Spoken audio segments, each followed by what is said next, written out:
correctly with the correct amount. D20 Radio, where gamers roll. www.d20radio.com.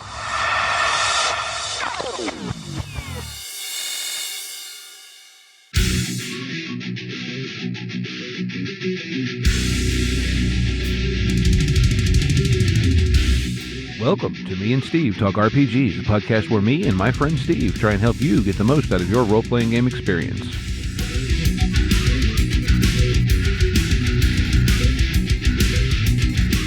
Hey, welcome back to Me and Steve Talk RPGs. I'm Steve. And I'm Steve.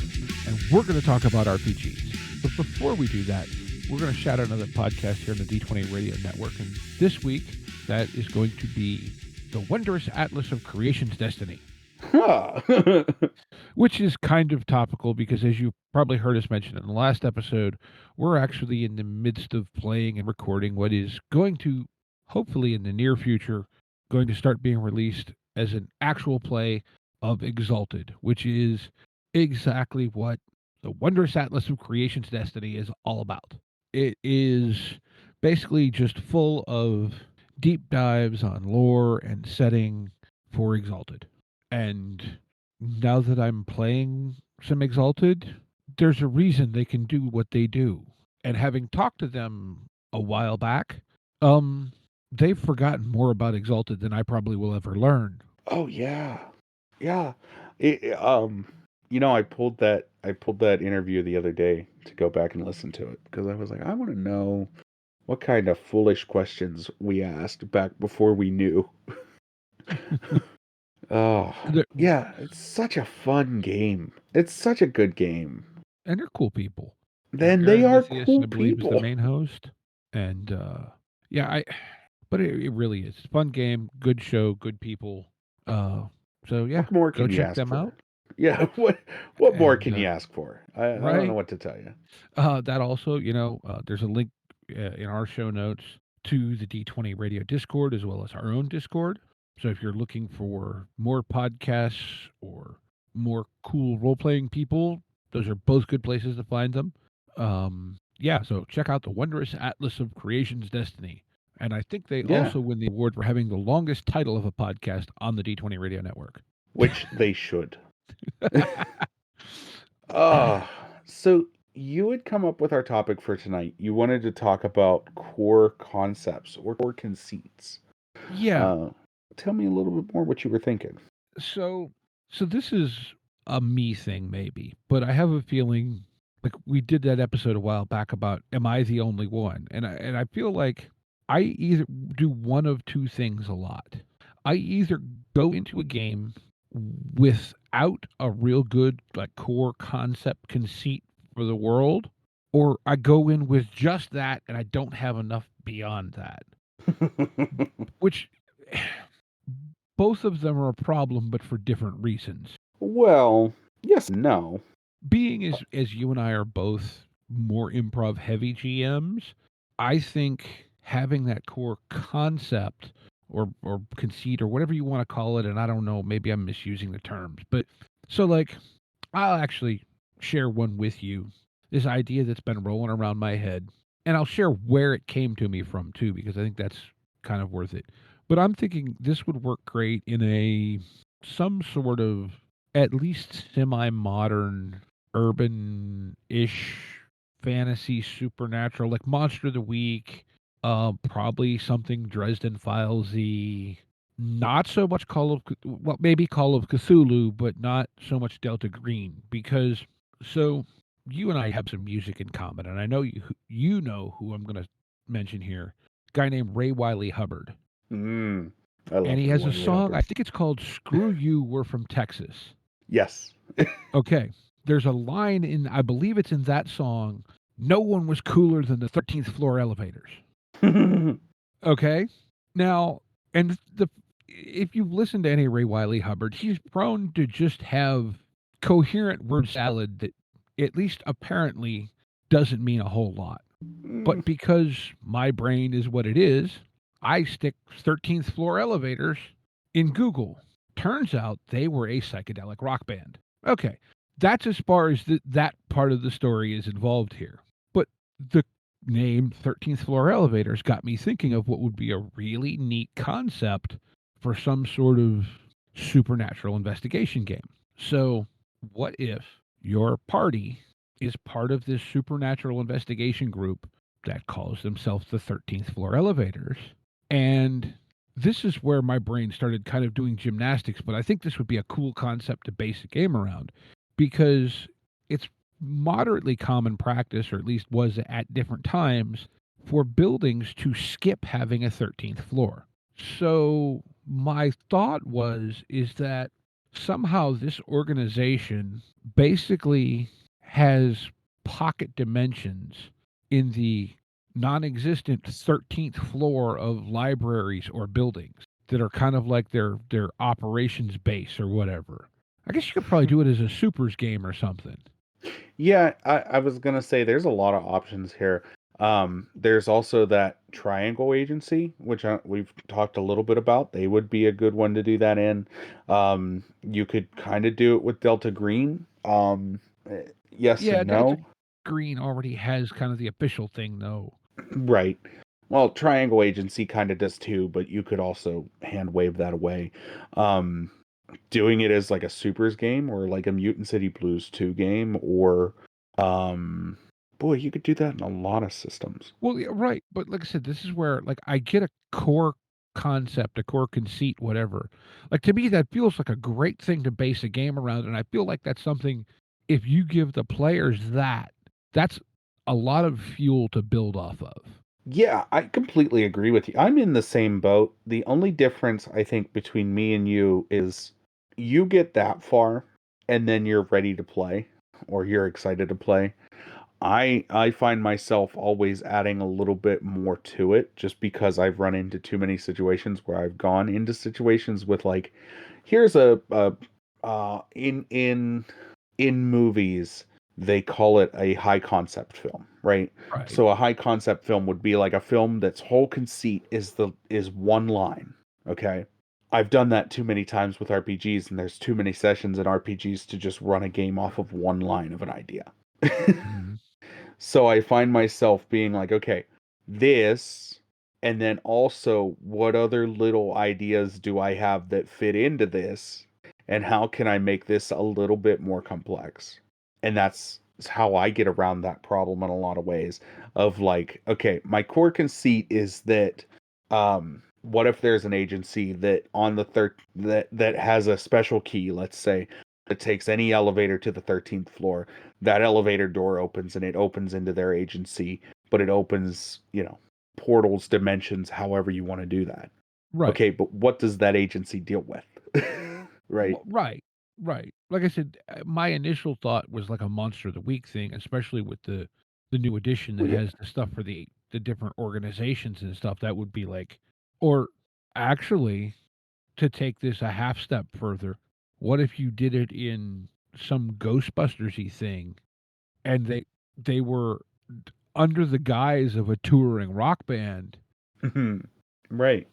Yeah, even something like that. Um, but yeah, it's I completely agree with you. I like the idea of making like a core. This is what I want this to be about. I find myself doing that a lot. Um, when I talk about I have games in my head that I want to run, it's it's that basically. It's you know Mhm. I know how the mechanics on this work. I know what type of story I want to tell, and I also have this core conceit.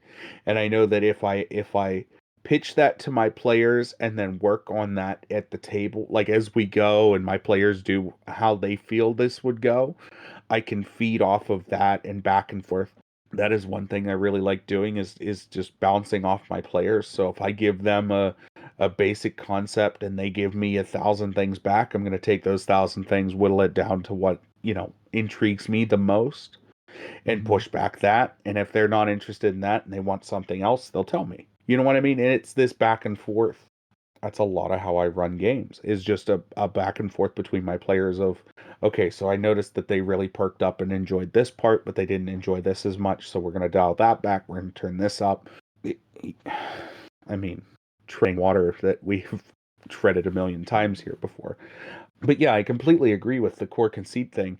And that is a lot of, like I said, where like, oh well, I have this idea for a Terminator game. Okay, the idea for the Terminator game, I don't really want to give that out because I'm still kind of keeping that kind of close to the chest. But the idea for the Terminator game is X, Y, and Z, and maybe it's one of the ideas I kicked around was your your group sent to make sure that um what's his name? What is his name? Not John Connor. The guy that goes back in the first Terminator movie. Um Oh, Kyle Reese. okay. Is that it? I think that's it. I don't. I Been a don't know. while since I If watched I'm it. wrong, I'm wrong. I'm sorry. But the guy that goes back, so the idea is that the Terminators have figured out that he is the reason that John Connor exists. So they have sent a Terminator back alongside the Terminator they already sent back to kill Kyle Reese. And so you have to be like a mercenary crew that's been sent back to stop that particular Terminator. Okay? It's silly. Mhm. It's fun.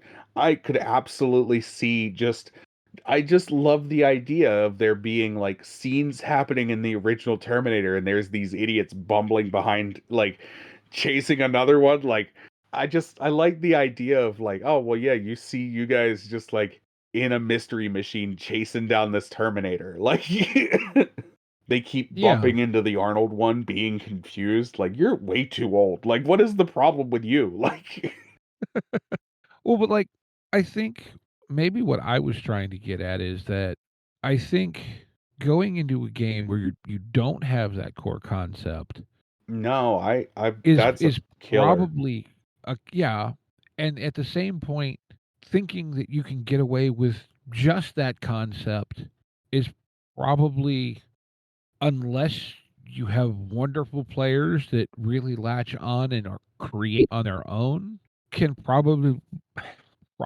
be almost equally as difficult. Yeah. If that No, I completely agree. I think both of those ideas are true. The first one being if you go into a game without a core concept, I find myself I really have wanted to do this and I've tried doing it a couple times and every time I've done it I've failed. Every time I've tried running a game without an idea of like a story I want to tell, it ends Mhm. up where I'm running a game and I'm just bored. I'm bored, my players are bored, and the table fizzles because I no matter how good and I think it comes back to the fact that me and you are both more improv heavy GMs. No matter how much stuff is in a book, how much cool stuff exists in a world, if I don't have an idea of what to do with it, I'm sitting there trying to make things up on the spot and it's just not going to work. I have to, at the very least, have that core concept and then maybe a little bit more skin deep. So, I'm wondering, and I'm just kind of thinking out loud here, but Hmm. I wonder how often, because I can sort of see myself doing this. I can't point to a specific time that I did, but at the same point, it feels like a very me thing to do, is that I'll say, "I wanna run something sandboxy," which is code for, "I wanna run this game, but I don't have any frickin' story ideas." Mm-hmm. Done that. And I've done that. and I think this is maybe a little bit of a side tangent, but I think that's the art of a good sandbox is being able to have that core thing, but not Not having the GM to have to come up with that is definitely a benefit of a good sandbox, right? well. But what I'm getting at is like if you listen to Carrion Company, which I know we've Mm-hmm. mentioned a few times before, um, that's very much a sandbox, but it feels very directed too. And yet Well, I the also player's choices feel very impactful. It's very like I say that meaning all of that as compliments. yeah, and I also feel like they have a vast grip on the setting itself. Yes. And so And they maybe that's understand and I think they understand in this sandbox how deep they can dig and what the best depth to get the best sand is. Mhm. You know what I'm Well, saying? and the other thing is I have heard, the talk where the GM has basically said, he will at the close of it, okay, you guys have these three choices in front of you. What do you want to do so I know what to prep? Right. I've done that. I Which, yeah. I will I do that often, actually. Most ends of sessions end up that way. I try not to end session on a definitive endpoint unless it's incredibly impactful and like super story point. But Mhm. if we're playing a session of something and it's not we're not ending at the most impactful part, because let's be completely honest, the climax of the movie is not always the end of the movie. Mhm. So we may have been past a super climactic part of the story that we were telling for that session, and I'll be going, okay, so what's your guys' plan for next week? What's your guys' Mhm. plan for next time? And that way I know, okay, so their plan for next time was they're going to raid the dragon horde, they're going to find the sword that I'm putting in there, and they're going to kill the king. Right? Mhm. They tell me, we want to raid the dragon horde and kill the king. I know what we're doing, right? Mhm. And I end a lot of sessions that way because it does. I completely agree with that sentiment that it gives you the ideas to prep forward.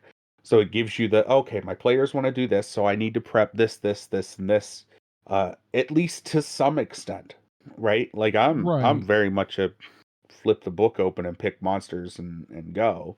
But I Yeah. have in my head like, oh well, I know that they want to do these things, so I need to have a little bit of this ready. Yeah. Well, see, and I think this is where, okay, two things. One, I think a lot of people, and again, maybe this is just me, but equate the sandbox concept as low prep, which I don't think it is. It might even be. There's I'm not saying it there's can't be, but more it. overhead. Yes. There's more overhead prep that goes into a sandbox than a no or low prep game. Yeah. Yeah. I think that's a good way to say it. If you want to if you are building a sandbox setting from even just like a core book or something, if you're making changes in any meaningful way, that is something that you're going to have to be prepping for. I this is why I find myself not wanting to run sandbox-ish games. Like I don't mind giving my players agency and being like, do what you want to do and tell me how you want to go and tell me the direction you want to go. But like this is what I was talking to somebody about this the other day that Dungeons and Dragons has become so brain dead for me that is a sandbox game that I can sit down and be like, okay, go. What direction are you heading? This is what you hit. These are the descriptions of the area. This is the bad guy. You know what I mean? Like Yeah. it takes no cognitive brain power for me to be like, bleh.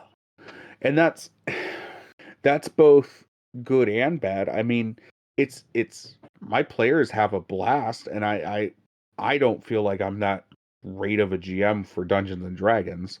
I don't care enough anymore. And that sounds so wrong. That's like I'm over it. I've been over it. But like I could not sit down at a table with a Riffs book and be like, go. I couldn't do it. Not Well, saying that nobody could do it, but I couldn't. I couldn't sit yeah. down with Savage Riffs and be like, go. I don't have a third of the knowledge of that setting. You know what I mean? Like I would have to do my own tweaking. So I think too, I think there's an element, and I'm going to say this based somewhat on personal experience, also somewhat based on knowing the mechanics of fifth edition. Fifth edition is inherently a conflict driven game. Well, Not yes. necessarily combat, but Yeah, conflict. And everything's an encounter. right. But like it feels like 5e wants you to roll out everything. And given that maybe that's your core conceit, right? But given that, you improving the monsters or the castle or the dungeon or the whatever, that's just the skin. But the rest of it's there. The framework code is there. I think a game that is more, like more social, more intrigue, like there's just, you have to have some concept of what your overall story is so that you can improvise on it, not just make it up. And maybe that's the difference, where improv is not necessarily just making it up on the fly. It's Right. having, and maybe what I'm trying to say is that, like, you need to have this core concept to improvise from. Yeah. Know where your starting point is to go from there. And Mhm. I'm not disagreeing with you. I think that's a valid point, is just to, yeah. So, yeah, that is a valid point. So yeah, like, I don't know, like, I've had other ones, and like, I Sorry, I'm get, I'm running out of steam. yeah, no, it's, well, it is obnoxious o'clock in the morning. Fair. Um, but I think, like, We call this way past my bedtime. see, I most of the week I've just been leaving work, so, Yeah. or well, actually, at this point, I'm probably heading for the time clock. But anyway, no, like, I wonder too, though, like, and maybe this is something, we get some people, maybe chime in on the Discord or whatever. But like, how do you get, like you said, you need that core plus something, and how do you get those plus somethings? Because I'll be the first to admit that I have a lot of great high concept whatever, but Okay, then I so run out of steam. let let me tell you, let me put you in on a little secret that I have. I have a folder in my phone that is, it's a thing of notes in my phone that I just put little random, couldn't be a whole campaign, but could definitely be a something thoughts. Hmm. So like, I based a whole campaign around the idea of three raccoons in a trench coat. But if three raccoons in a trench coat walked into scene, you know what I'm saying? I'm sorry, did either your Oh, Wi-Fi or my internet or okay. something? All right, let me try that again. I can't base a whole campaign. I could theoretically, but I can't in realistic terms base a whole campaign around three raccoons in a trench coat. Mhm. But if three raccoons in a trench coat walked into any given scene in any game that I'm playing, it adds a layer of narrative ideas, right? Yeah. It adds a lot of things, including zaniness, but it adds, if three raccoons in a trench coat walked into the Exalted game that we were playing, how would everyone react? I think we'd all be thoroughly confused. Yeah. And then what happens if those three raccoons in a trench coat start talking to you in a British accent? Well, Right. But it's stuff like that. I have a notes string of notes in my phone that are just these little like blah blah blah blah. What if this? What if that? What if this? What if that? And just these basic simple ideas add just that little extra complexity on top of that core conceit that you can then use enough of those to build out a full world. mhm. And I don't understand the complexities of, like, in real life. I don't understand all of the complexities of space, nor have I seen the bottom of the ocean. But I live life and enjoy my life really easily. Fair. And I think the same can be true for RPGs. Granted, their realism and their life is turned up a little bit higher than what I would normally do, right? Like I'm not out hunting vampires, but that doesn't mean that my vampire hunter character needs to understand every bit of that world. Mhm. You know what I'm saying? Like, Yeah. do you get the points I'm driving at here? Oh, yeah. Uh, No, it's, I have a I think mine's in a Google Doc, or several of them, of, just miscellaneous ideas. And I guess what I start. need to do sometimes is just go look at those sometimes, and see if I, they I'm cross-pollinate or. I'm gonna ask a question. It's kind of a rhetorical question because I'm sure you have. You ever play Mad Libs? Probably. It's been ages, if it's what I think it is. Mad Libs is like a series of books where it tells you, it's telling a story and then it's asking for like nouns and adjectives and pronouns. Okay, that's what I was thinking. Yeah, it'll like the first page will say write down a noun and then a color or, Right. Right. it Yes. asks you just categories of words out of context and then you fill them in the appropriate thing and it makes this hysterical story. Yes. That's how I write campaign ideas. I make a whole bunch of entertaining side quests, and then I come up with a core conceit, and I plug those in as I see fit. And then as more ideas come to me, because those are like starter ideas, as more ideas come to me, I'm able to plug those in where appropriate. Mhm. And a lot of the time, when I say I'm session prepping or I'm campaign prepping, that's what I'm doing. I'm coming up with all these little ideas that, and maybe I come up with the core conceit first, and then I come up with ideas that would fit within that world. Oftentimes what I'm doing is I'm starting with a world, then I'm plugging in little random facts about this world, and then I'm coming up with a core conceit. Mhm. And those little random facts allow me to build stories around that core conceit and that world in general. Does that, sort of make sense? Oh, yeah. No, absolutely. I hadn't thought of taking that approach, but that's interesting. Like, Yeah. I sometimes wonder too, should I go back and look at my ideas and go, "Well, what of these can I put together as inspiration?" Or is this the appropriate time to go get, like, there's 3 books that, Adam from Bright Sun did that we talked about a couple episodes ago. Right. The the The names are random. escaping me at the moment, but the generation tables, and just start making some stuff and see what that feeds me. I think I think that may be the case if you're I would go to that, and I'll tell you the truth. I would go to those in the situation where I have a really intriguing world, but I'm not sure what to do with it. Okay. Yeah, like, Right.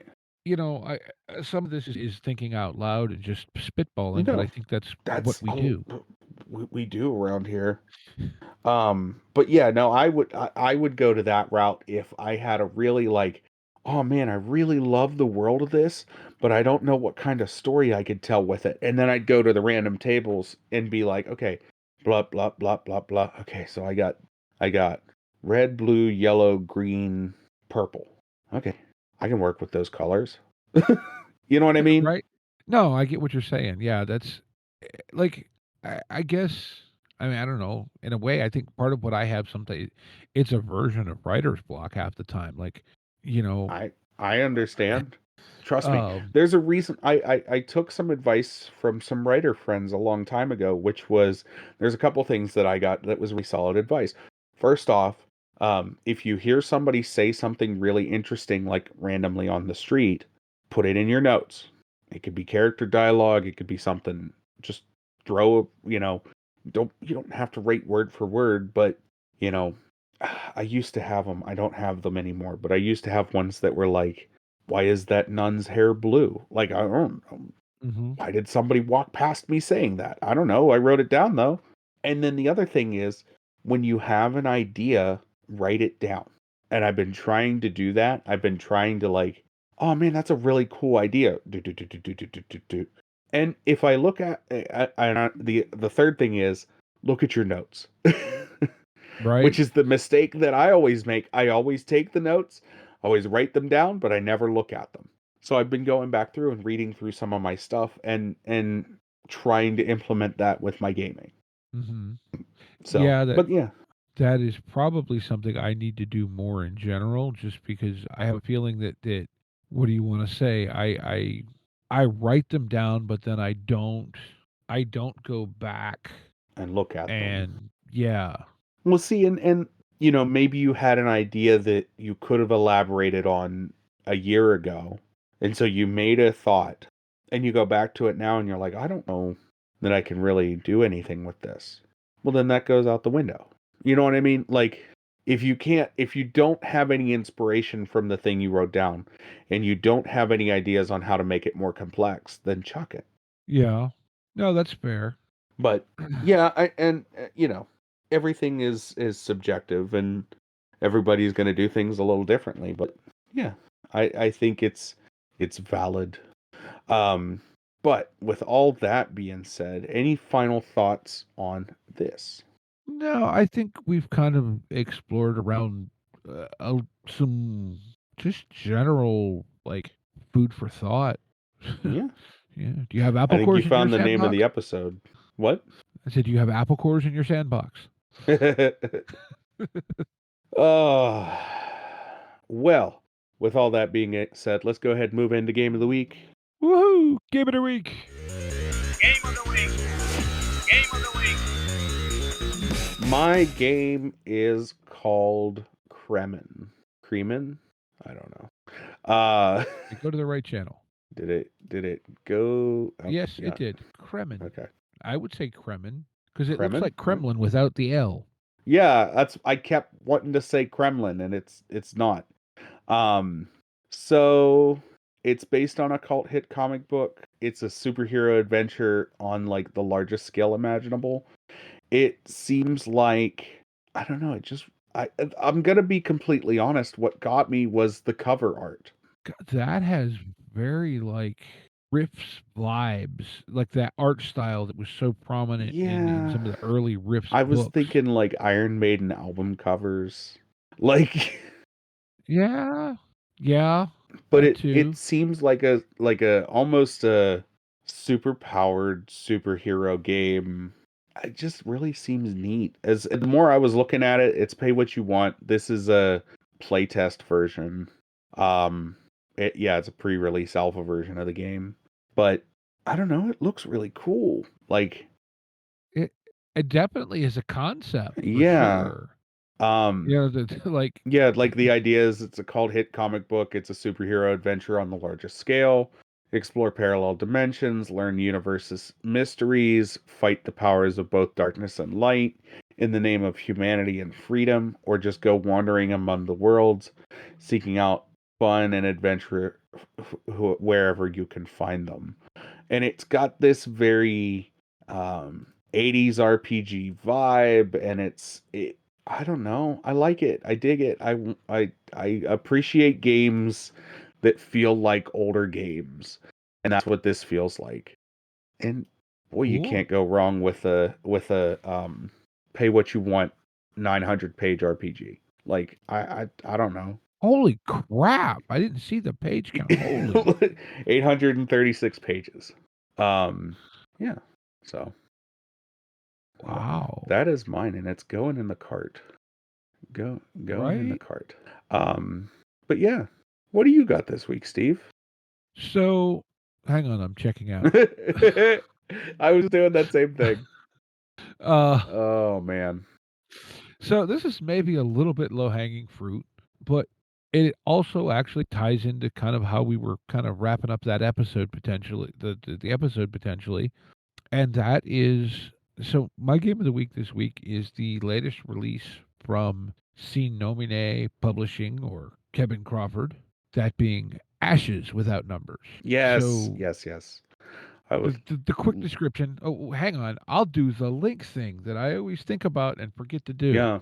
You don't need to link There you that go. because I had it open in another tab, so you're good.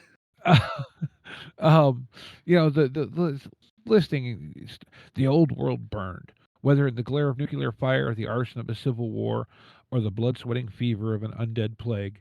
Everything that once made the world sane and safe has been charred to ash. Now you and your friends fight to secure the blackened fragments of the old world, struggling with the hazards of a land turned savage and people turned worse. Whether facing bandits, zombies, flesh eating mutants, or terrible invaders from beyond the stars, only luck and desperate courage can save you and all you love from becoming yet one more cinder smoldering on the pyre. And so this is very much, kind of an OSR. This is, you know, worlds without numbers, cities without numbers, same guy, same premise. And it's both a game and a huge pile of random generation tables. Yeah. And everyone, I know this guy's work has an amazing reputation. Oh yeah.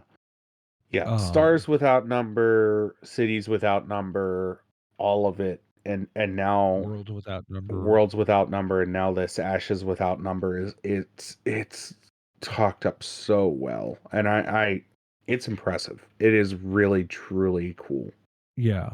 I mean, like it has its own game system, but it's got okay, I'm kind of scanning things here. It's, you know, stuff, social collapse invasion, zombies, post-nuclear, like it kind of is a toolkit for post-apocalyptic in addition to being a game in its own right.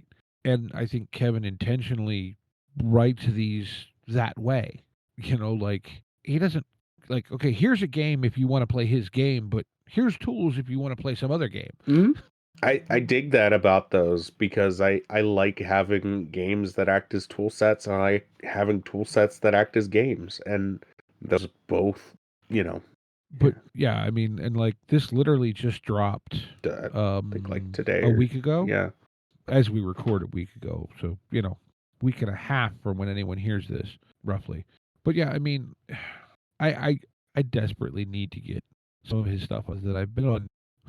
I haven't been spending money on games in a while because I just have too much stuff I haven't used already. So yeah, fun fact. Let me tell you about my recent revelation. I have, and I think me and you are on pretty much the same journey, stopped spending money on games until I play some of the ones I have. Mm-hmm.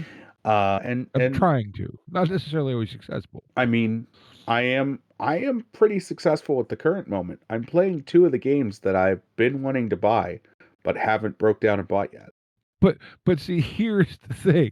You said you're playing 2 of the games you've been wanting to buy, Yeah. not the games you already bought that you've No, been no, no, wanting to no, no. play. I trust me. I have a plan for that. See, I got this new group. Steve, I'm we've gonna known each other for too long, and our brains work too similarly.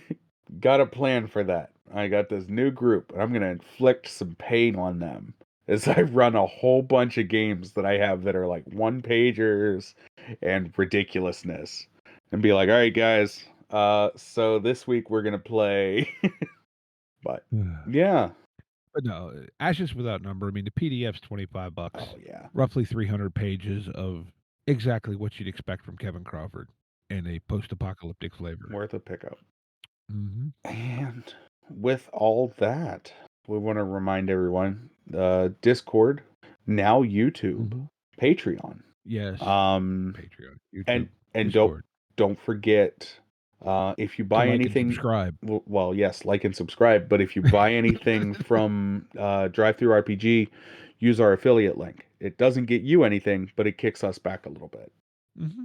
And I usually the links that I put in the show notes already have that in there. Right. But there is a link in the show notes that'll just take you to Drive-Thru with our affiliate thing there. Correct. Yeah. And as always, we want to remind everyone to be kind to one another and get out there and play some RPGs. Yep. Take care, y'all. Intro and outro music by the band 12 Noon. You can email us at meandsteverpg@gmail.com. You can find us on Twitter and RPGs. Find us on Facebook at Me and Steve RPG Podcast. On Discord at Me and Steve RPGs. And as always, all of these links are in the show notes. Thank you, and be kind to one another.